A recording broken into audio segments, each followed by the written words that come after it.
Je suis M. Loulou Yoro, homme politique ivoirien, déjà candidat à plusieurs échéances et candidat en 2020, dont la liste donc a été recalée, la liste de 41 candidats recalés. Je suis le président du PRDD, le Parti de la Renaissance démocratique et du développement. Je suis candidat à l'élection présidentielle d'octobre 2025 pour quelques raisons que je vous exprime ici. Chers Ivoiriens, vous savez, vous méritez mieux que ce que vous avez eu. C'est pourquoi mes amis et moi avons été mis en mission par les Ivoiriens. De deux, nous avons été mis en mission par les Ivoiriens pour un devoir qui nous appelle. Lequel devoir? Le devoir de contribuer à l'évolution de notre nation. Évolution économique, évolution technologique, évolution à tous les niveaux. Plus précisément, je voudrais vous dire ceci. Nous venons en politique parce que la Côte d'Ivoire mérite de passer à une autre phase. Nous avons un projet de société que nous voulons présenter, proposer aux Ivoiriens. Nous voulons que la Côte d'Ivoire soit beaucoup plus technologique. Hier, on était agricole. On ne peut pas rester agricole à vie. Même dans l'agriculture, on n'a pas fini de réussir. Mais les pays qui compétissent aujourd'hui au plan international sont passés à une autre dimension. Nous voulons faire de chaque jeune Ivoirien propriétaire d'une entreprise technologique, comme il se fait en Chine. En Chine, c'est leur café cacao. Chez nous ici, comme on parle de champs de riz, champs de bananes, champs de palmiers, en Chine, ils parlent de Nokia, excusez-moi, ils parlent de téléphonie, ils parlent de voitures, ils parlent d'avions. Ça, ce sont des activités que chaque famille réussit.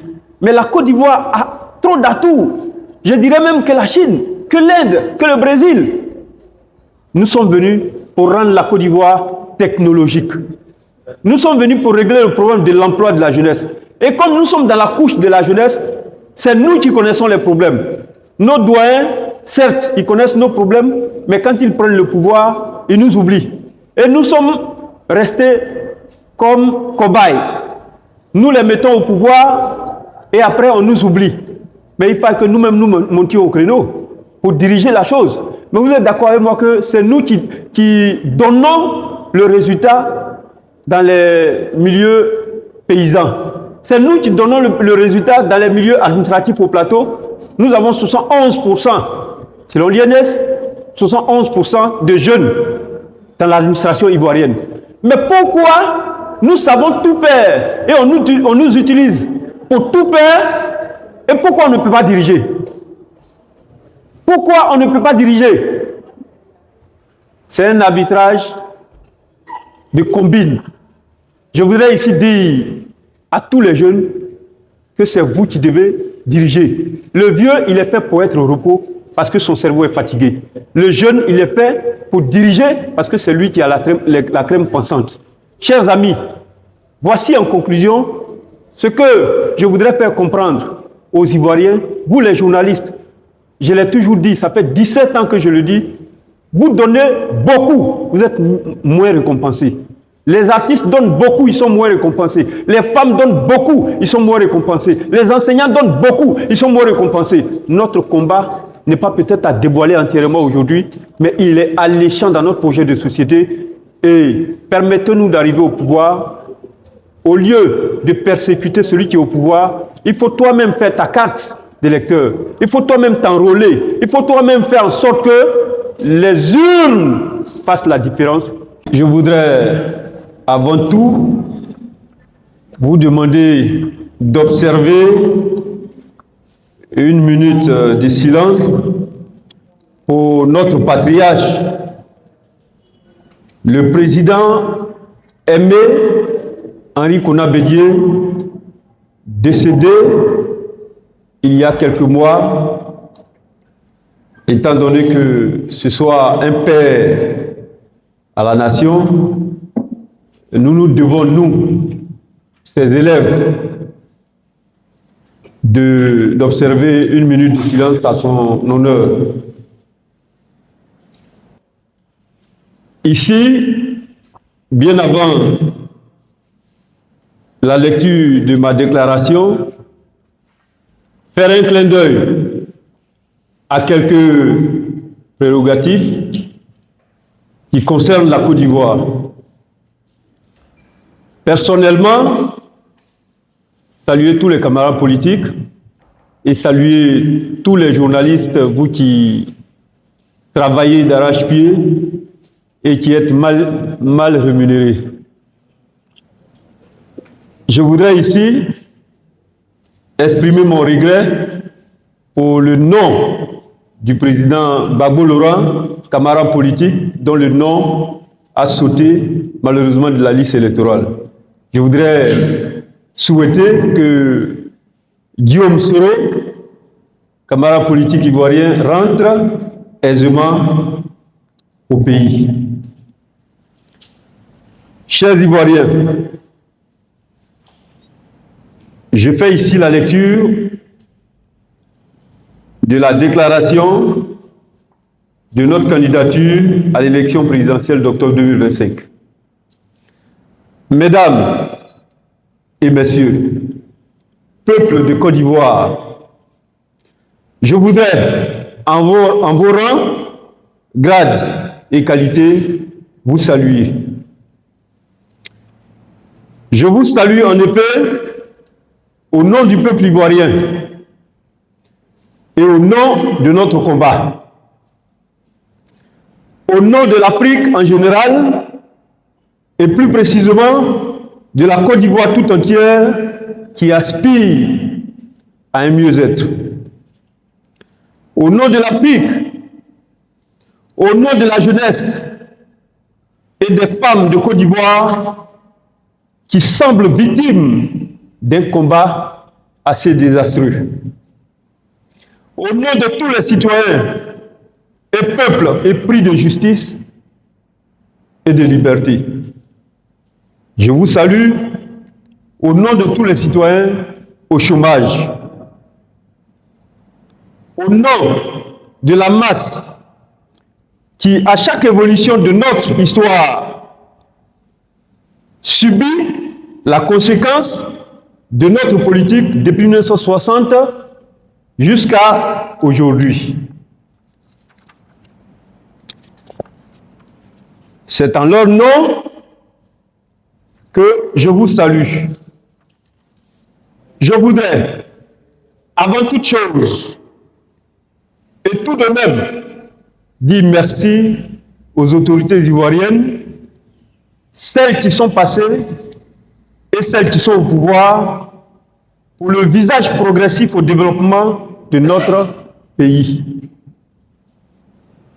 Chers Ivoiriens, chers concitoyens, amis et frères de la Côte d'Ivoire, vous constatez de plus en plus un engagement moteur de la part d'une nouvelle génération, une génération montante.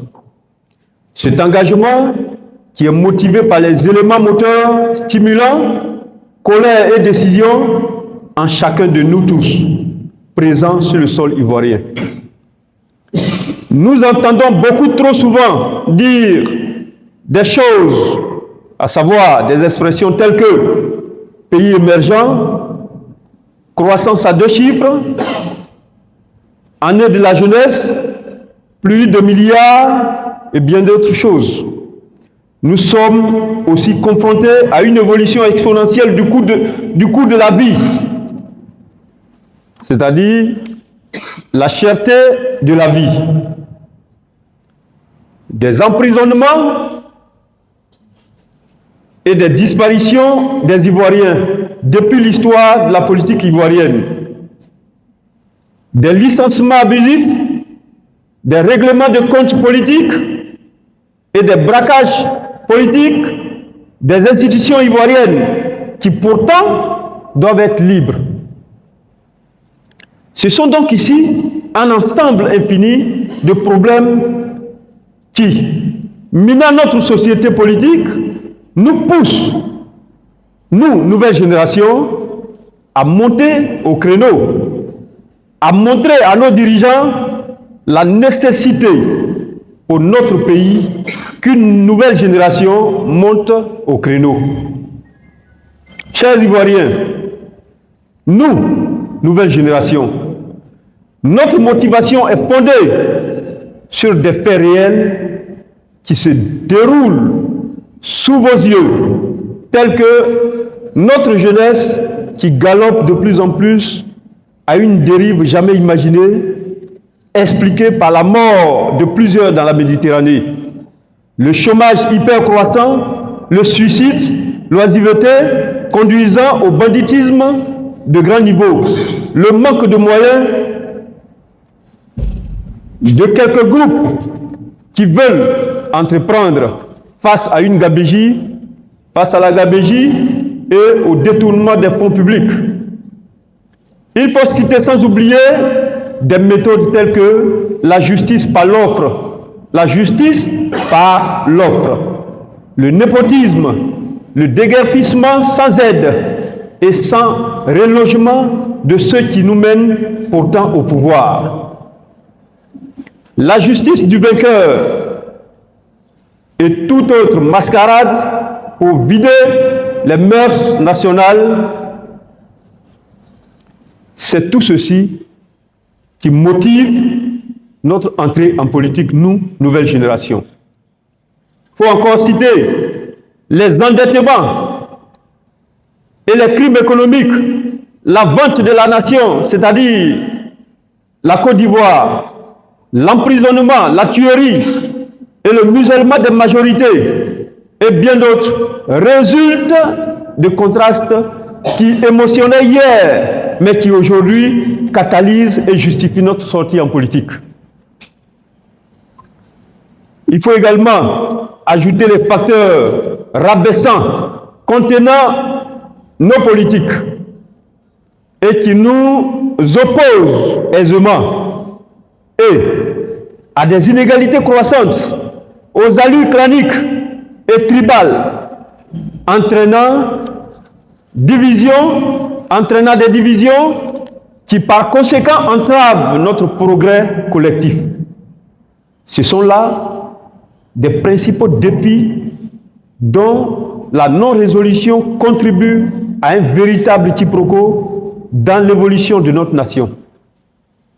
C'est pourquoi nous, une nouvelle classe politique composée de toutes les franges sociales, nous, jeunes, chevilles ouvrières de la société, nous, machines productrices, nous, crème intellectuelle vivante, intellectuelle et fraîche, nous venons aujourd'hui dire non à la marginalisation historique que nous subissons et montrer combien notre place est importante dans le leadership, montrer combien notre leadership est essentiel. Car pour nous, il restera toujours anormal que les anciens, qui devraient être au repos, vivent au contraire à notre place. Tandis que nous, crème pensante, nous mourons. Nous venons dire à nos bourreaux, oui, bourreaux de la jeunesse bien sûr, que nous sommes des lions et que nous pouvons agir et que personne ne peut donc nous arrêter. Nous prenons aujourd'hui des décisions facteurs d'un changement exponentiel. Chers Ivoiriens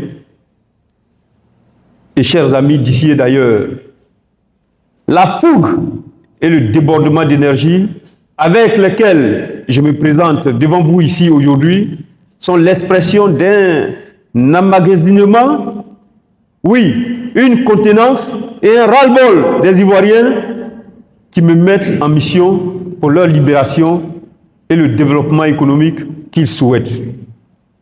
Je me présente avec le zèle, l'engagement et la détermination d'un devoir qui nous appelle. J'accepte aussi cette mission parce que j'ai également la profonde conviction que notre pays a besoin de changement, d'innovation et de solidarité. Avec les Ivoiriens, vous le savez, nous sommes d'accord que depuis son accession à l'indépendance, aucune politique n'a pu aider notre nation à sortir du sous-développement et de la misère. Ni la politique interne, ni la politique externe, celle des Blancs. Et il est opportun, par conséquent, de rappeler que la Côte d'Ivoire, qui, dans les années 1980 et 90, avait les mêmes indices que la Chine, la Corée et l'Inde, j'en passe, est encore à la traîne avec un modèle économique basé, entre autres, sur l'aide extérieure. Une aide qui ne finira jamais de nous endetter et de nous appuyer dans le gouffre. Une aide extérieure l'endettant au fur et à mesure, empirant sa situation. Tout ceci dû à notre politique nous-mêmes, une politique égocentrique et animositaire. C'est ce que nous voulons changer, nous, jeune génération ivoirienne. Nous voulons retirer la Côte d'Ivoire de ce registre carcan pour la hisser au rang des compétitions internationales. Nous sommes des intellectuels qui portons un résultat de longue réflexion et nous voulons sortir la grande classe souffrante, c'est-à-dire les jeunes et les femmes, du résultat de ce surendettement qu'on prend sur leur dos sans qu'ils en bénéficient eux-mêmes. Chers Ivoiriens, il le faut maintenant, plus que jamais, car nous ne voulons pas être contributeurs à la mort de notre pays. Nous le refusons. Nous demandons à nos dirigeants de nous céder le capitana du bateau, car la Côte d'Ivoire a bien plus besoin de sortir de l'obscurantisme politique. Nous avons un rêve et nous ne voulons pas nous soumettre. Nous ne nous soumettrons point jusqu'à ce que nous y arrivions. Jusqu'à ce que nous arrivions à libérer la nation qui croupit sous la servitude du spolieur depuis des siècles. Nous lançons un appel à tous. Aujourd'hui, nous lançons un appel de ne pas nous sous-estimer, car nous prendrons la peine, nous prendrons du courage et nous y arriverons forcément pour que les Ivoiriens y vivent riches et sans désavantages. Le devoir de donner à notre nation une souveraineté économique, militaire, politique, sociale, administrative, scolaire, pour des populations qui le méritent. Nous demandons à tous les Ivoiriens d'arrêter la politique estomacale de sorte à ce que notre pays sorte du système pharaonique. L'économie d'un pays doit profiter à ses propres enfants. Chers Ivoiriens, levons-nous avec courage. Chers Ivoiriens, levons-nous avec courage, car nos adversaires sont désarmés. Ils sont lourds de leurs péchés. Ils ne sont pas aisés de dire à la Côte d'Ivoire, lève-toi et marche. Ils ne peuvent pas nous aider ils ne peuvent pas aider la Côte d'Ivoire à être transformée. Ils ne nous apportent que des situations éphémères, des développements éphémères. Ils n'ont ni le courage et le travail, ni l'inspiration et l'esprit de changer notre vie. Ils ne peuvent pas nous rassurer. Ils ne peuvent pas nous apporter une victoire rassurante, durable et vitale. Nous nous levons car l'inflation et le gouffre de notre nation grimpent et deviennent de plus en plus inquiétantes. Levons-nous donc d'un sursaut national pour amener la Côte d'Ivoire à être une nation puissante et première en économie dans le monde. Venons donner à l'Ivoirien la justice sociale, l'équilibre, la durabilité, la dignité de l'être humain. Faisons de notre nation une nation de paix où chaque citoyen est heureux, où chaque individu a sa place. Un pays où nos enfants grandissent de façon sûre et paisible. Faisons une Côte d'Ivoire hautement technologique, une Côte d'Ivoire qui a de l'innovation dans tous les domaines de la vie, une Côte d'Ivoire qui est première dans le sport et dans la culture, une Côte d'Ivoire qui est première en économie, une Côte d'Ivoire qui est première en politique, une Côte d'Ivoire qui est première en arbres. Faisons de cette Côte d'Ivoire une Côte d'Ivoire qui est première au rang des compétitions internationales. Cela est sine qua non et très important, d'autant plus que depuis son indépendance, notre pays n'arrive pas à transformer ses matières premières. Notre pays n'arrive pas à avoir un cadre de vie scolaire sain. Notre pays n'arrive pas à accompagner les scientifiques à une meilleure innovation. Notre pays n'arrive même pas à régler le problème de la réconciliation. Notre pays n'arrive pas à donner du travail à celui qui en a besoin. Le problème de la santé publique, de l'hygiène environnementale, de la cherté de la vie, de l'entrepreneuriat en Côte d'Ivoire, de la liberté d'expression, de la liberté des marchés publics et des mœurs. Ces problèmes-là demeurent. Notre pays n'a pas besoin de modèle politique de ce type, puisque nous sommes dans la justice des vainqueurs. Nous avons la même mise sur les institutions. Les entités qui travaillent à rendre le véritable service à la nation ne sont pas récompensées, ne sont pas prises en compte, tels que les journalistes, les organes de presse. Vous n'êtes pas pris en compte. Les artistes qui le doivent ne sont pas pris en compte. Et pourtant, vous êtes encore plus contribuables. Des phénomènes comme l'augmentation abusive du transport, l'augmentation de la corruption, l'existence et l'agrandissement de la justice relationnelle et financière et politique, des mœurs qui font le contraire du social et du bon vivre ensemble, grandissent de plus en plus. Il ne faut surtout pas oublier l'épineux problème de la conservation du pouvoir politique en Côte d'Ivoire, à l'image d'un royaume ou d'une dynastie.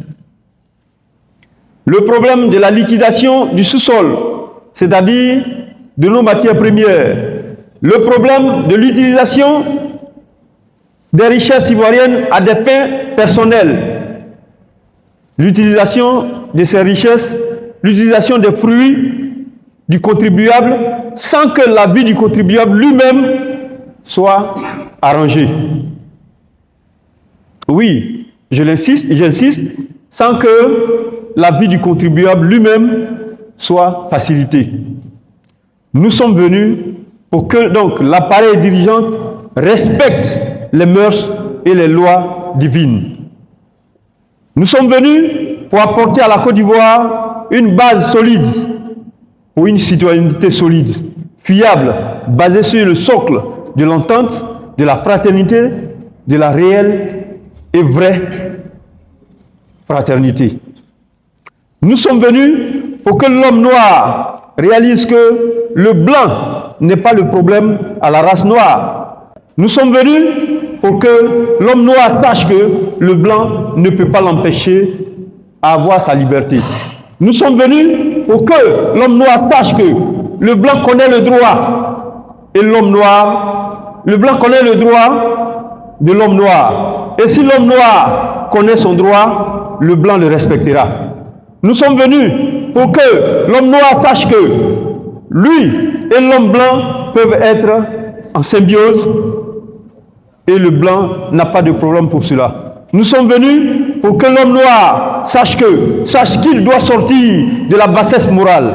Nous sommes venus pour que la fameuse question de la monnaie, facteur de développement économique, soit réglée. La Côte d'Ivoire a trop d'atouts. L'Afrique a trop d'atouts. Et nous sommes venus pour montrer à toute l'Afrique, à travers la Côte d'Ivoire, que nous pouvons être supérieurs en utilisant nos propres atouts.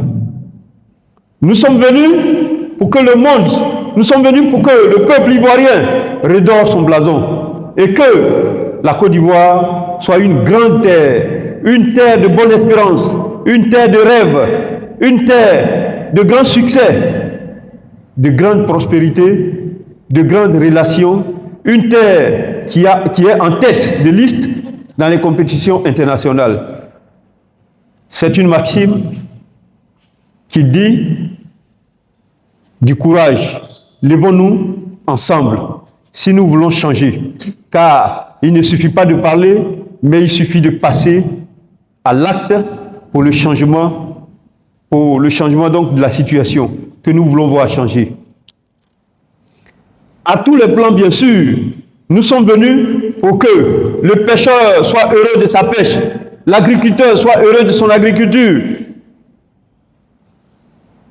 l'enseignant soit heureux de son métier, le mécanicien soit heureux de son métier, le journaliste soit heureux de son métier, le footballeur soit heureux de son métier, l'artiste soit heureux de son métier, l'écrivain soit heureux de son métier, chaque individu, travailleur, soit heureux de son travail. Nous sommes venus pour donner du sens et de la vie au travail de chacun. Nous sommes venus pour enrichir tous les secteurs de la Côte d'Ivoire, tous les secteurs de la société ivoirienne, afin que les secteurs de la société ivoirienne enrichissent la Côte d'Ivoire. Je vous remercie. Voilà, je suis M. Kakou Nsouté, président du parti politique socialiste Jeudi, Jeunesse Unie pour la démocratie ivoirienne. Et aujourd'hui, je suis venu pour soutenir mon grand frère, le président Loulou, qui est une inspiration pour moi. Aujourd'hui, il est venu pour faire sa déclaration de candidature de façon officielle à la nation ivoirienne et à tout le monde entier. Et il serait très très mal vu pour moi de ne pas venir le soutenir. Et c'est pourquoi je suis là. Parce qu'en réalité, lui et moi, nous menons le même combat. Il est président et je suis président et nous avons pratiquement les mêmes idéologies. Et cette idéologie, nous la partageons chaque jour. C'est pourquoi je suis là pour le soutenir, comme je l'ai dit. Voyez-vous, je dis toujours que l'avenir de la Côte d'Ivoire se trouve dans son unité et non dans la division. Et si nous voulons être une nation, nous devons la construire en créant le développement, en créant beaucoup de choses. Et donc c'est dans l'unité que nous pouvons apporter beaucoup de choses en Côte d'Ivoire. Et comme le disait le président Houphouët-Boigny, dans son discours, il nous disait que le dialogue, il a toujours mis l'accent sur le dialogue. Mais il nous a fait toujours comprendre que sans la paix, nous ne pouvons pas évoluer en Côte d'Ivoire. Sans la paix, nous ne pouvons pas évoluer en Côte d'Ivoire. Et c'est pourquoi j'invite tous les Ivoiriens à épouser la paix, à participer à la culture de la paix. à nous mettre ensemble et lutter pour la même cause. Pour que enfin les jeunes prennent le pouvoir un jour. Il faudrait qu'un jour, le pouvoir revienne à la jeunesse.